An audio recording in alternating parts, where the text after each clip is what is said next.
Hola, les doy la bienvenida a Epílogo, yo soy Frida y en este video les quiero platicar sobre los últimos libros que leí en 2022 porque durante estos 2 meses leí 6 libros, entonces voy a hablarles rápidamente de ellos. El primero es El perro guardián de las estrellas.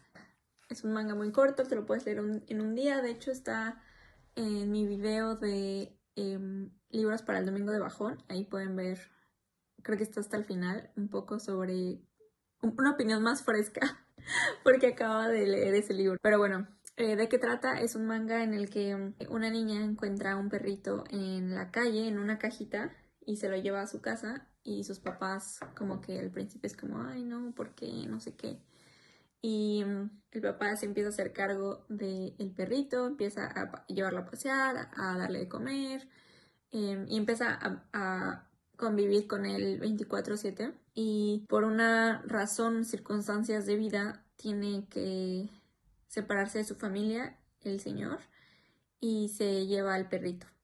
Entonces van como que en un road trip, van en carro, pero hay varios temas ahí que aborda el libro y uno de los cuales es pues la situación financiera y situación económica de una persona y la vulnerabilidad que viene asociada a no tener pues capital económico.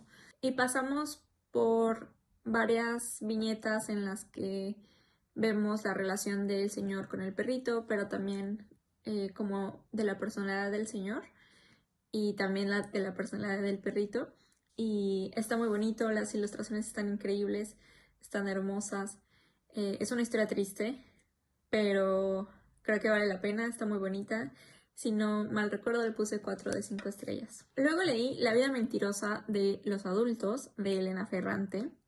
Y yo no sabía hasta hace un par de semanas que se hizo una adaptación, pero fue una casualidad completa, o sea, no crean que me preparé ni nada, ni que sabía que se iba a estrenar y por eso decidí leerlo. Lo decidí leer porque fue un regalo de cumpleaños del año, bueno, de 2021 y ya tenía ganas nuevamente de estar leyendo a Ferrante, entonces por eso decidí leerlo.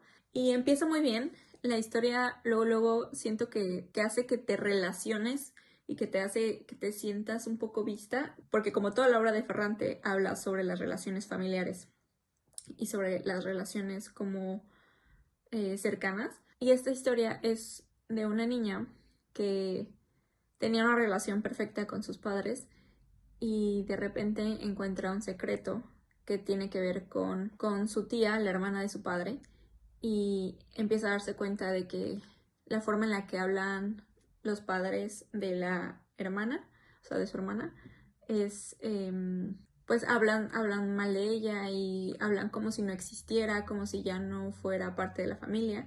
Y entonces ese misterio asociado a la tía empieza como a llamarle mucho la atención a nuestro protagonista y empieza a indagar sobre ella, empieza a escribirle cartas, empieza a llamarle, a buscarla básicamente. Y todo comienza, o sea, como que ese quiebre de empezar a indagar y buscar es porque un día ella escuchó que su papá le decía a su mamá que, o sea, a su esposa, que su hija se parecía, era o iba a ser igual de fea que su hermana. Y entonces ella se quedó como muy impactada de cómo a mí, que me aman, me están equiparando o asociando o poniendo en la misma categoría que a mi tía, de la que nunca hablan, de la que hablan mal, de la que, o sea, de la que pareciera que odian, ¿no? Entonces, como que ese es un shock muy grande para ella y empieza como, de ahí se desenvuelve toda la historia.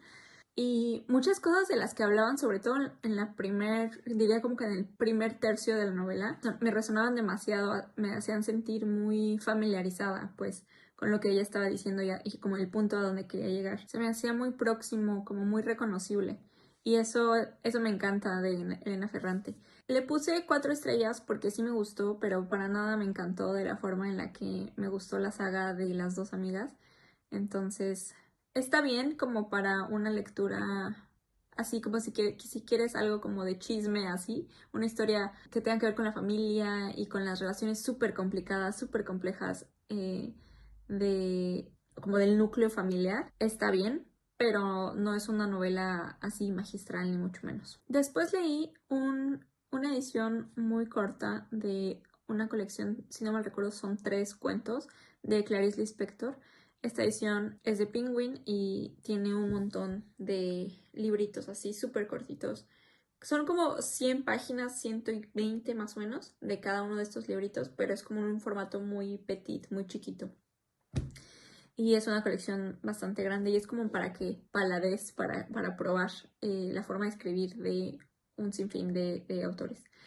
Este en particular que leí pues era de Clarice Lispector. Es la primera vez que me acerco al cuento. Ya había yo leído a Lispector en forma de novela, pero siempre me la han recomendado muchísimo más en cuento, entonces estuvo interesante. Este libro se llama Daydream and Drunkenness of a Young Lady y este es, o sea, se llama así porque hay un cuento homónimo, uno de estos 3 cuentos que viene se llama así. Y me gustaron, no me volaron la cabeza, pero sí me gustaron, me gustó muchísimo la forma de escribir de Clarice Lispector. Y aunque había partes en las que sentía que tenía que leer 2 o 3 veces el mismo párrafo, no sé si esto sea algo de la traducción o quizá pues de mi falta de concentración, o más bien es una situación que pasa con la obra del inspector, que no es tan fácil como de tragar, pues, o sea, tienes que como que digerirla. Y eso me pasó con estos cuentos. Sí hay imágenes muy vividas que se me quedaron de estos cuentos, pero tampoco tenían este punch al final. Eran más como situaciones de vida y, por ejemplo, había un cuento en el que la protagonista era una madre que se estaba arreglando para un evento social y estaba enfrente de su tocador y estaba como peinándose, maquillándose, lo que sea, y empieza a tener una serie de reflexiones y como pues mucho de la obra del inspector es muy introspectiva, todo es muy sobre lo que se piensa y no tanto sobre lo que se hace. Y pues ahí, o sea, de ese punto, de ese comienzo, que ella está escuchando en la calle mientras se arregla, está escuchando los ruidos pues de los transeúntes, de los carros, etcétera, empieza ella como que a recordar y te lleva. Es como una especie como de río. Y pues sí, tal cual, stream of consciousness, ¿no? O sea, es un flujo de conciencia, ¿no? Está interesante, sí me gustó. Le puse 3.7, 4 estrellas, básicamente. Luego leí el segundo tomo del Perro Guardián de las Estrellas. O no es el segundo tomo, más bien es la parte 2, es la continuación. Porque yo creo que tuvo mucho éxito la primera historia y dijeron como, ¿no quieres escribir una segunda parte? Y pues el dinero es dinero, ¿no? Entonces lo hizo el autor. Este me gustó más que el primero. A este le puse el 4.5 y trata sobre un perro que es el hermano de la historia del primer perro. Y todo, o sea, la historia comienza muy parecida a la del libro 1 porque tienen el mismo origen y luego se parten, ¿no? Se ramifican hacia otro lado y es la historia sobre cómo le fue a este otro perrito que estaba enfermo cuando la niña agarró al perro del primer tomo, ¿no? Y entonces seguimos a este perrito enfermo y su trayectoria, como qué le pasó, pues en este caso pues quien lo adopta es una viejita, que es una viejita cascarrabias, está enojada con todo el mundo y tampoco quiere cuidar al perro en un inicio y pues ahí va evolucionando la relación. Y en este libro hay como 2 historias que luego al final se conectan, pero cada una habla de un perro distinto. Me gustó mucho, el final me gustó más que el final del primero, entonces por eso le puse 4.5. Sí está bonito para cuando quieras leer algo que te entibie el corazón un poquito. Pero también tiene momentos muy tristes, eso sí tengo que advertirlo. Luego leí Muerte en el Bosque de Amparo Dávila, que es una colección de cuentos que originalmente tenía esta portada. Y yo creo que esta edición es un poco difícil de conseguir, pero hace un año o año y medio más o menos la reeditaron en esta edición, que es la que yo leí. Y esta es de las que te regalan en Educal y en el Fondo de Cultura Económica. Y yo lo obtuve gracias a un troque. Entonces, está bueno. Hay algunos cuentos que nunca había leído de la autora. El primero, por ejemplo, que se llama Fragmento de un diario, habla como del dolor. Lleva como todo el tema de las heridas y al final tiene una implicación muy fuerte. O sea, está muy padre como que el punch final que tiene este cuento. Creo que solo les voy a hablar de los cuentos que más me hayan gustado. Relectura, quién sabe qué número que he tenido del huésped. En esta ocasión lo que noté es que qué maestría tiene Dávila en una página, o en media página más bien, contarte lo infeliz que la protagonista es. En media página es capaz de decirte, esto es lo que está sucediendo, esta es la situación anímica que tiene la protagonista y la amenaza que representa a la calma de la protagonista el hecho de que llegue pues el huésped, ¿no? El hecho de que este ente que trajo su marido llegue a irrumpir la poca calma que tenía, ¿no? También me di cuenta de un detalle que antes se me había pasado por la cabeza y es el hecho de que ella cuenta la historia, en específico lo que ella le gustaba, lo que ella amaba, y así o sea, esa es la conjugación del verbo que usa, amaba, o sea, ya no más. En tiempo pasado, todo lo que a ella le gustaba, que era pues el jardín y vienen como los detalles de sus flores y todo eso, que ya no es ella esa persona, ya no disfruta de nada, ¿no? O sea, ya no tiene ese escape. Entonces me pareció como un buen detalle del cuento. Y pues nada, es un cuentazo, la verdad. Luego, un cuento que yo nunca había leído, pero que me encantó, así le puse a ese cuento, le puse 5 de 5 estrellas, que es Un boleto para cualquier parte, que básicamente es una crónica de la ansiedad.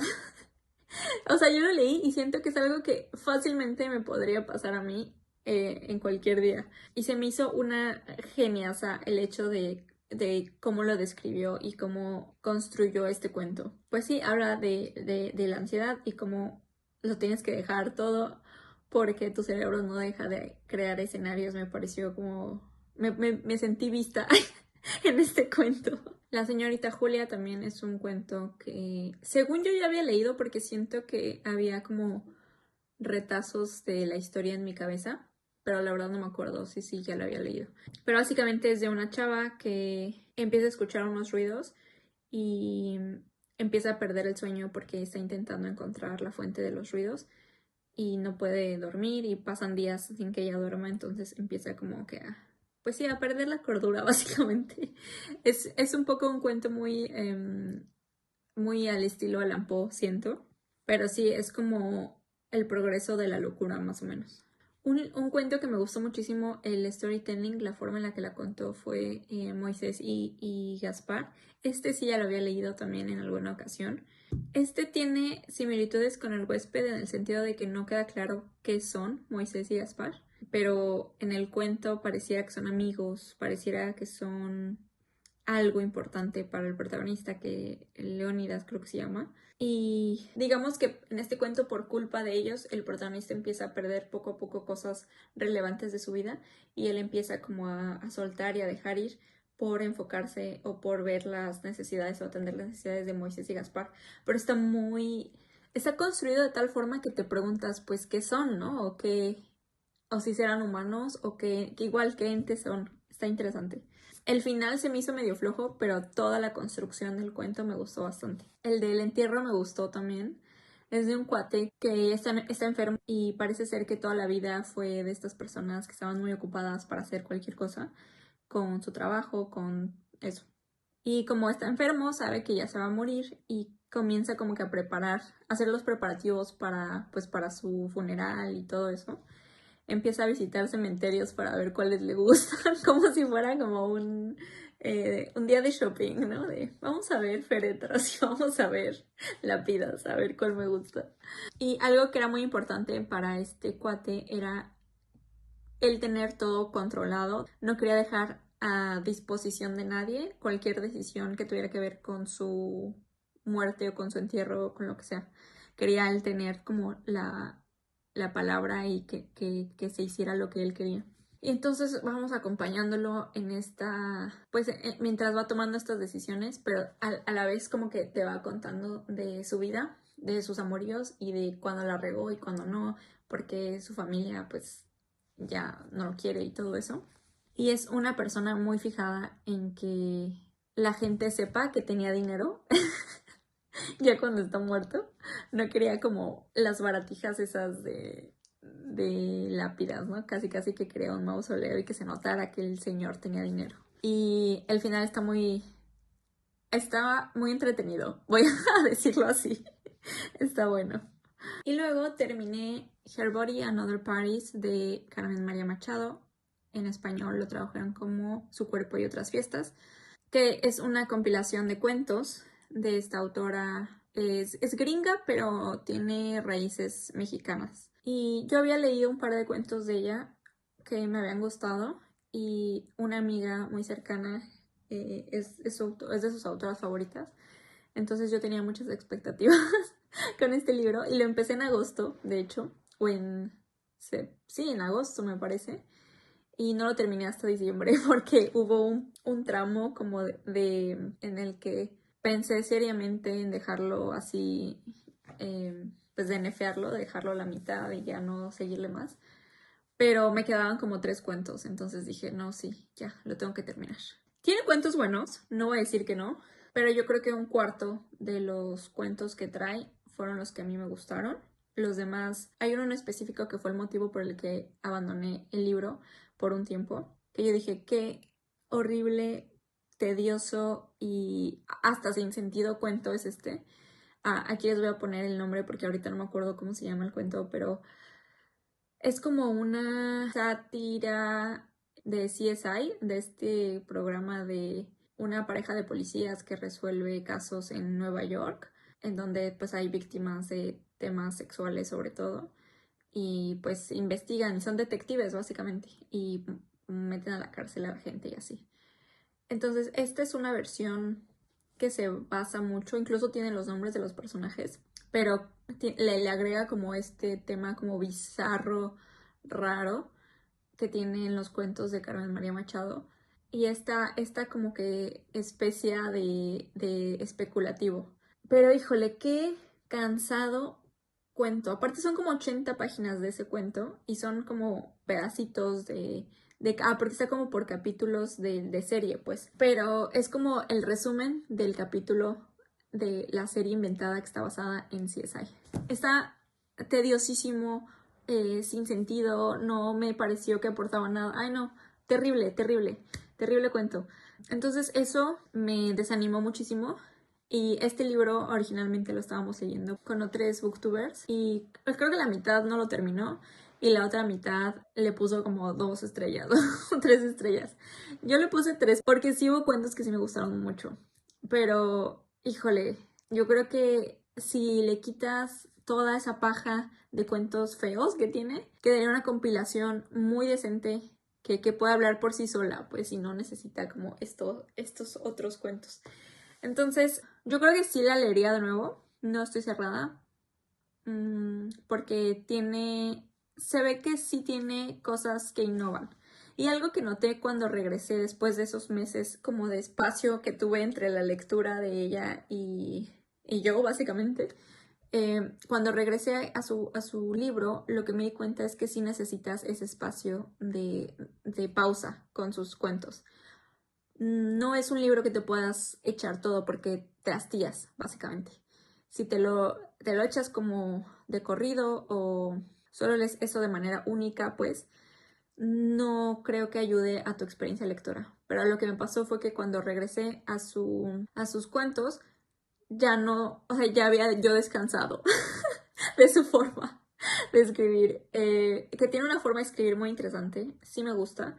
Entonces, está bien, tiene unos cuentos que tienen como elementos medio fantasiosos, medio fantásticos, pero sin ser fantasía. Es esto son elementos que no están en el mundo cotidiano, pero que le meten esta parte especulativa. Pero bueno, por fin lo terminé, le puse 3. Y libros que empecé, pero que no terminé y que ya no voy a terminar este año al menos, yo creo. Porque no los tengo, no me los traje, entonces no hay forma. Uno es Los cuentos completos de Elena Garro. Empecé a leer algunos de sus cuentos y empecé con La Semana de Colores. Creo que leí 3 cuentos y me gustaron mucho. La forma de narrar de Elena Garro, excelente. Leí La culpa es de los tlaxcaltecas, que me recordó un poquito a Kindred de Octavia Butler. Leí también El zapaterito de Guanajuato y qué frases se avienta esta señora, de verdad, buenísimas. en este cuento en específico habla del temas de clasismo. Es de un señor y su nieto que van a la ciudad a buscar pues trabajo básicamente y les pasa de todo. No los voy a contar obviamente porque es un cuento corto, pero qué bien escribe, o sea, de verdad estaba muy feliz leyendo a Elena Garro. No diría que impresionada porque no esperaba, porque esperaba que me gustara mucho. Y otro libro que empecé, pero que tampoco terminé, es La forma del silencio de María Luisa Puga. Aquí tuve un problema porque no sabía bien qué esperar. O sea, empieza el libro como, no son cuentos, son más bien como que reflexiones. Y son muy cortas, de 2, 3 páginas y de diferentes temas. Hay unos que, o sea, me gustaron mucho. Y hay ciertos temas también que creo que después de esos como mini textos empieza ya la novela. Y yo empecé la novela, pero por lo que vi era, o sea, era una cosa corrida, sin capítulos pues. Y por algún motivo dejé de leerla unos días y cuando intenté retomarla me fue imposible como agarrar el hilo nuevamente, entonces por eso la pausé. Pero me estaba gustando la forma de narrar. Me recordó en algunas partes a Unamuno, de hecho, específicamente a Niebla. Y habla del DF, lo cual también me gustó porque es como amor-odio con la ciudad, lo cual comparto y entiendo y también me identifico con eso. Y algunos temas que recuerdo que vienen ahí son temas de la identidad, de cómo se forja una identidad, de la creación del yo, de cómo te distingues de los demás. Pero también vienen temas como de los primeros recuerdos, de la creación de una novela incluso. Y me gusta mucho cómo escribe María Luisa Puga. Siento que hay unas partes que son bastante vigentes todavía. Este libro creo que se escribió en los 80s y se refería a un México de los 50s más o menos. Entonces está interesante como esa dinámica de la diferencia de años y a como ver algunas cosas que todavía son tremendamente vigentes. Pero bueno, espero cuando regrese a México terminar ese libro y contarles ya completamente qué me pareció. Y bueno, creo que eso sería todo por hoy. Ya el próximo video, ahora sí, les voy a contar sobre mis lecturas favoritas de 2022, lo cual también me emociona bastante. Pero pues muchas gracias por verme, muchas gracias por escucharme y nos vemos en el próximo episodio. ¡Hasta luego!